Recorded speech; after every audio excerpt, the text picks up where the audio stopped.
Olá, meu amigo, minha amiga. Estamos de volta com o nosso Portal do José, nesse final de sabadão, com coisas muito importantes e interessantes acontecendo aqui no Brasil e fora do nosso país, embora algumas delas estejam passando completamente despercebidas, até mesmo pelos olhares mais atentos daqueles que analisam e acompanham a realidade política aqui no nosso país.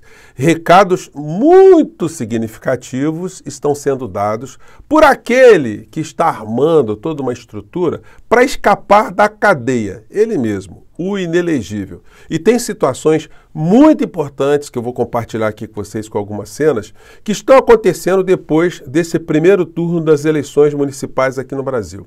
E o que está acontecendo pode ajudar o nosso país a dar uma mudada muito significativa no nosso destino. Eu vou conversar com vocês sobre essas histórias todas, mas antes de mais nada, é sempre muito importante convidar você que está chegando agora ao nosso portal e ainda não é inscrito, ainda não nos conhecia, para que, em primeiro lugar, você se inscreva aqui conosco e conheça também os nossos outros vídeos. Se você gostar, faça ali a cópia do nosso link, coloque no seu zap e mande para as pessoas que você conhece, seus amigos. Enfim, não esqueça nunca de dar o seu joinha, mandar seu comentário e, se puder, venha também para o nosso clube de membros. Você que é muito bem-vindo e muito bem-vinda. Gente, estão acontecendo coisas aí muito importantes, tá? Vou pegar aqui uma situação que passou muito despercebidamente relacionada ao criminoso mor da nação. Ele fez a seguinte publicação que eu compartilhei aqui com vocês em encontros anteriores. Nossos irmãos refugiados na Argentina, obrigado, Milei. E aí ele coloca aqui o vídeo do português aqui, jornalista, né, acompanhando uma série de foragidas que romperam tornozeleira, estão na Argentina. Ninguém sabe como é que eles estão vivendo lá. Eu fiz lá uma representação ao Ministério das Relações Exteriores para acionar a Polícia Federal, Procurador-Geral da República, o Supremo Tribunal Federal, para pedir a repatriação dessas pessoas para que elas venham se explicar aqui no nosso país, né? Tá feia essa gente fugindo aqui e tendo essa alcunha aqui de refugiado. Eles não são refugiados, eles são foragidos, eles são bandidos. Ou bandidas, são coisas completamente diferentes. Mas quando o Bolsonaro ele publica isso e diz obrigado, Milei, o que ele está deixando implícito? Que é um caminho para ele, né? Se a coisa ficar mais apertada, como está ficando, embora muitas pessoas não estejam ainda percebendo isso, com toda a lerdeza, com toda a paralisia do senhor Paulo Gonet, as coisas estão andando. Não vai dar para passar esse tempo todo o senhor Gonet entrar na Procuradoria-Geral da República como uma inútil paisagem, como foi o senhor Augusto Aras. O presidente da República e o ministro Alexandre de Moraes respaldaram, né, essa indicação. Então, tem alguma coisa aí que a gente não está sabendo, que a gente espera que ecloda rapidamente, ou depois desse processo eleitoral, para mandar essa criatura finalmente para a cadeia. Então ele está dando essa mensagem, né, que, olha, refugiados, Milei, muito obrigado. Então, muita atenção nessa criatura, porque ele está namorando passos para fugir do Brasil. Eu já comentei isso com vocês outras vezes e é sempre legal a gente jogar uma luz em cima do criminoso. E isso fica reforçado com esse pedido aqui dele, ó. Conversa com Trump nos Estados Unidos de assessores sem tornozeleira. A lista de pedidos de Bolsonaro para Moraes. Aliados do ex-presidente tentam convencer ministro Alexandre de Moraes, do Supremo Tribunal Federal, a voltar atrás em algumas decisões. Só que o Xandão, ele já despachou, ele já negou. Então não tem passaporte e não tem tornozeleira sendo desarmada, não. Mas eles vão tentando, eles vão forçando a cada instante. Então, isso serve como um grande alerta para que a gente nós todos não sejamos apanhados de surpresa, né? O criminoso ele tem alguns passos que são imprevisíveis, mas alguns que são previsíveis. Então fica colocada a situação aqui. Bom, no plano externo, as maluquices e as estupidezas vão se conectando. Como Elon Musk está fazendo de tudo para eleger Donald Trump. Elon Musk está se estabelecendo na Pensilvânia, trouxe sua equipe de mentes brilhantes para ajudar e pode até bater de porta em porta. Então, a matéria aqui do Estado de São Paulo, que é uma matéria que está publicada originariamente no The New York Times. Então, a matéria aqui é a foto do paspalho, do psicopata, pulando, né? E aí eu fui resgatar essa cena aqui, quando o Trump chama o Elon Musk para subir no palanque. Gente, o negócio está complicado, tá? O Elon Musk tem 200 milhões de seguidores na rede dele. E ele está colocando a rede para atacar a Kamala Harris e para fazer postagens em benefício de Donald Trump. Já foram registradas 109 postagens nas suas redes favoráveis a Donald Trump e desfavoráveis também a Kamala Harris. Ele está jogando dinheiro nessa história e já está com a promessa de virar uma espécie de ministro do Trump se ele conseguir sucesso na sua estratégia. Mas vamos ver aqui as estupidezas bilionárias juntas aqui. Vamos lá, o que ele fez. Olha só, ele vai entrar, eu acho que vai dar para vocês verem, tá? Ele dá 2 pulinhos, como se tivesse feito um golzinho, tá? Rocket Company is the only reason we can now send Opa, American pulinho. astronauts into space. Outro pulinho, outro pulinho. Take over, Elon, just take over. É o sapinho cururu, né? O sapinho cururu dando pulinho, mas aqui no Brasil ele deu pulo, foi na panela, porque ele teve que se colocar, se curvar completamente à legislação brasileira e também ao ministro Alexandre de Moraes, representante do Poder Legislativo. Esse fenômeno das estupidezas, ele já está sendo registrado há muito tempo, né? Se sabe que existem pessoas que são estúpidas. E uma dessas pessoas foi o filósofo, teólogo Dietrich Bonhoeffer. Alemão, ele foi preso na Alemanha nazista, ficou alguns anos preso e depois, antes do Hitler a Alemanha se derrotada, a Rússia chegar até a União Soviética chegar ali até Berlim, ele foi executado 10 dias antes. E ele deixou um legado muito grande com reflexões, porque ele, enquanto um alemão, ele ficava impressionado como é que um povo alemão, tão ligado às artes, tão ligado à cultura, um povo que tinha uma escolaridade, como é que esse povo se deixou levar por uma figura tão vigarista quanto o Adolfo do Bigodinho?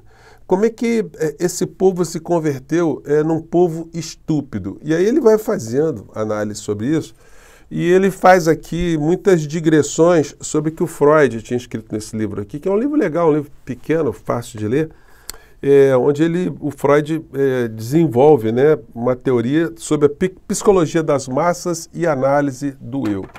O Bonhoeffer, ele simplesmente ele faz a radiografia daquele alemão, que é exatamente o mesmo tipo de cidadão que nós temos hoje na extrema-direita, aqui no Brasil e fora do nosso país. Em suma, ele diz o seguinte, que ninguém nasce estúpido. As pessoas vão se convertendo em pessoas estúpidas dependendo do seu parâmetro moral e das informações que elas recebem no seu entorno.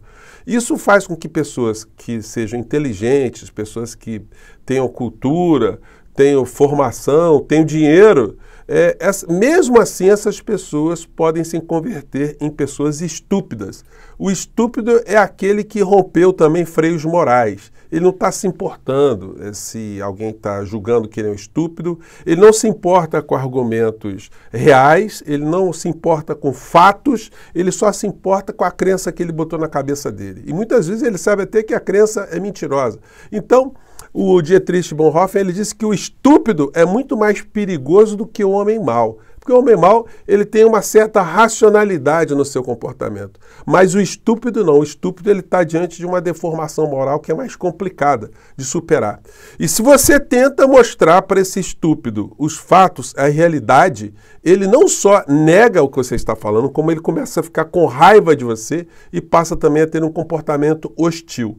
Então, aquilo que ele decifrou, que estava acontecendo na Alemanha, está acontecendo em maior ou menor escala no Brasil e em várias partes do mundo, como eu acabei de mostrar para vocês. 2 bilionários que são absolutamente estúpidos, absolutamente motivadores da estupideza. Assim como nós temos figuras que motivam a estupideza, nós também podemos ter líderes que estimulem exatamente o contrário, o combate às estupidezas, o esclarecimento, o avanço e, sobretudo, numa sociedade de seres humanos, o humanismo, né? Então, esse registro é muito importante. E aí é o seguinte, como em toda festa, todo evento, é sempre muito importante que haja uma avaliação depois, como eu comentei com vocês. Eu tive restaurante, que também tinha uma parte de shows. O Lapa Café foi considerado até pela revista Veja como a melhor casa de shows durante um período aqui no Rio de Janeiro. Então, eu tive alguma experiência nesse campo aí. Era muito comum a gente fazer uma avaliação crítica depois que passava o evento. O que funcionou, o que não funcionou.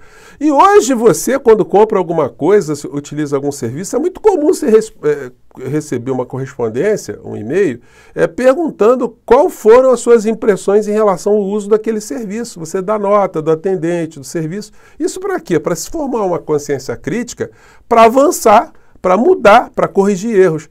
E quando a gente tem avaliações críticas que são distorcidas, são incompletas ou escondem determinadas situações, aí a gente tem que ficar com o pezinho atrás, né? O Paulo Pimenta, ele publicou nas redes dele uma avaliação do primeiro turno das eleições aqui no Brasil, que foi completamente otimista. Para o Paulo Pimenta, olha, nós temos motivos para comemorar, mas aos montes. Vou colocar um trechinho aqui para vocês. Balanço do primeiro turno das eleições. Fiquei assistindo ontem um pouco dos Globo News, CNN, os comentaristas das bancadas, que ficam ali horas e horas discutindo a mesma coisa.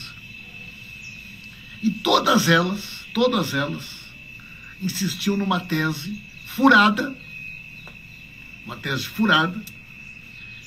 que o PT está velho, que o PT foi o derrotado da eleição, que o PT perdeu a conexão com a base.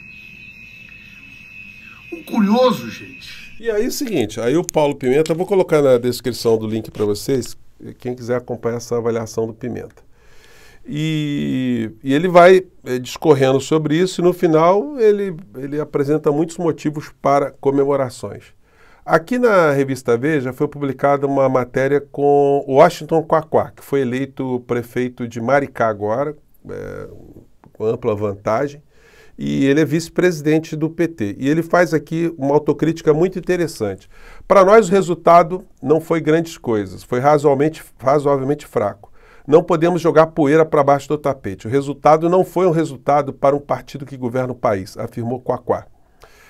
De fato, o PT vem se reconstruindo a partir do impeachment de Dilma Rousseff. O partido entrou numa profunda crise e teve uma perseguição brutal que culminou com a prisão do presidente Lula. É um partido em reconstrução.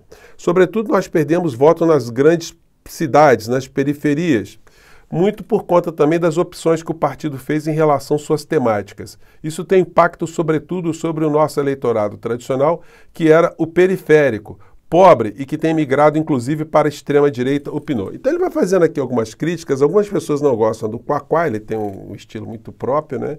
Mas eu me atenho aqui ao conteúdo que ele está falando. E é muito importante que esses debates estejam sendo feitos, e eu aqui estou tentando condensar, apresentando para vocês o que está acontecendo, para a gente ajudar também a termos mais um passo adiante. No 247, o Léo Atucha fez uma entrevista aqui com o professor Alisson Mascaro, que também fez uma avaliação crítica também. Todas elas, gente, vão somando aqui. E não é para você concordar, é para você pensar naquilo que essas pessoas estão dizendo. Se está certo ou estão erradas essas opiniões. Vamos ver o que ele disse. Então tá aqui. Então agora é o seguinte, para ganhar 2026, vai ter que politizar a sociedade, né? Como nós perdemos 15 anos de governo sem politizar a sociedade. São 8 de Lula, 5,5 de Dilma e mais 1,5 agora de Lula 3. Então 15 anos na prática. Estes 15 anos, se houvesse politização das massas, não haveria Bolsonaro, nem haveria Pablo Marçal. Não haveria João Dória, não haveria Michel Temer, se em 2003 começasse uma campanha nacional por movimentar e mobilizar a sociedade. A direita seria mais fragmentada, os seus candidatos deveriam cumprir um protocolo de que teriam algum interesse social, então ainda seria aquela situação pela qual Geraldo Alckmin, em 2006, teve que vestir um macacão da Petrobras, porque senão pegaria muito mal que a direita concordasse imediatamente com a privatização dessas empresas públicas. José Serra, eventualmente, deveria fazer ainda uma certa inflexão menos de direita em 2010, e dimensões como tais, organizando a direita. Então, o que eu diria é que nós desperdiçamos um tempo histórico enorme, de tal sorte que, passados estes 15 anos de mandatos do PT, Hoje, a geração das jovens e dos jovens do Brasil é majoritariamente de direita e de extrema-direita. 20 anos atrás não era, porque ainda havia um rescaldo da ditadura militar. Havia uma juventude que tinha lá. Então, gente, são falas baseadas naquilo que a gente está enxergando. Por isso que eu discordei aqui de vocês quando eu mostrei do ex-ministro José Dirceu, quando ele disse que a sociedade brasileira está politizada. E o resultado é que isso está muito longe, né, de ter uma politização. Outro quadro do PT muito importante no Paraná, deputado estadual Renato Freitas, ele também fez uma avaliação também muito crítica também de que as pautas de enfrentamento do status quo no nosso país, elas foram sequestradas pela direita e pela extrema-direita, deixando com que os partidos de esquerda, os partidos progressistas, ficassem numa situação muito desconfortável no embate político. E mais um canal também, no DCM aqui, houve uma entrevista com o professor João César, que falou coisas muito interessantes quando ele estava abordando por que a gente chegou nessa situação aqui no nosso país, né? Vamos pegar aqui um trecho. Estão sendo feitas na história da República todos os méritos para o Partido dos Trabalhadores, por todos os méritos para o Partido dos Trabalhadores. Por isso, é por isso que eles ganharam. Mas estamos chegando no 5º mandato de um presidente do Partido dos Trabalhadores e o MST ainda existe. Mas como assim? O que o João está dizendo? Simples. Vamos finalmente, tornemos-nos, diria o Michel Temer, tornemos-nos um país capitalista. Façamos reforma agrária. Em todos os países capitalistas do planeta Terra, uma das pré-condições para o pleno desenvolvimento capitalista foi a realização da reforma agrária, Kiko. Então, o professor João César, ele parte desse binômio, que é necessário se fazer entregas para a sociedade, todos nós concordamos, né? Benefícios para os cidadãos, mas é importante também que haja uma politização. Essa tem sido uma reflexão permanente que eu tenho visto nesses quadros aí que estão analisando o cenário aqui no nosso país, com exceção agora do meu amigo Paulo Pimenta e do José Dirceu.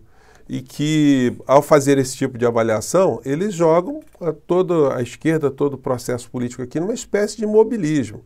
E não ajudam com que o presidente da República, enquanto um quadro formador de opinião no campo progressista, ele venha para o embate. Está certo que no plano econômico, nas políticas públicas, existe uma vinculação do atual governo com uma série de pautas que são consideradas neoliberais e são conservadoras. E o governo está ligado a esse tipo de visão. No entanto, se o presidente da República ele começa a se expor para a sociedade e explicar o que está acontecendo, não é uma via de mão única. Esses encontros que eu tenho sugerido o tempo todo para que aconteçam são também formas do presidente da República escutar a sociedade, para que não fique dentro de uma bolha como essa que foi desenhada aí pelo Paulo Pimenta, embora as razões sejam as mais positivas, mas se partindo depois de uma festa com avaliações equivocadas, as soluções serão equivocadas. Portanto, nós estamos num momento agora muito rico para a gente fazer muitos debates, mas esses debates têm que ter consequência. E por isso que eu estou aqui compartilhando com vocês algumas dessas situações para a sua reflexão também. Porque isso mostra para a gente que nós não estamos sozinhos, nós não estamos isolados naquilo que nós falamos aqui no nosso Portal do José e que tem mais gente preocupada com as coisas que estão acontecendo para a gente acertar esse rumo para em 2026, né, a gente dar passos à frente e não ficar depois fazendo análise por que a gente ganhou alguma coisinha aqui e perdeu no total, perdeu na politização, perdeu num projeto de nação, projeto de país que a gente sempre espera que seja o melhor para todos nós, né? Eu fico por aqui, gente, o programa hoje foi um pouquinho mais longo, a gente volta no próximo encontro. Tchau!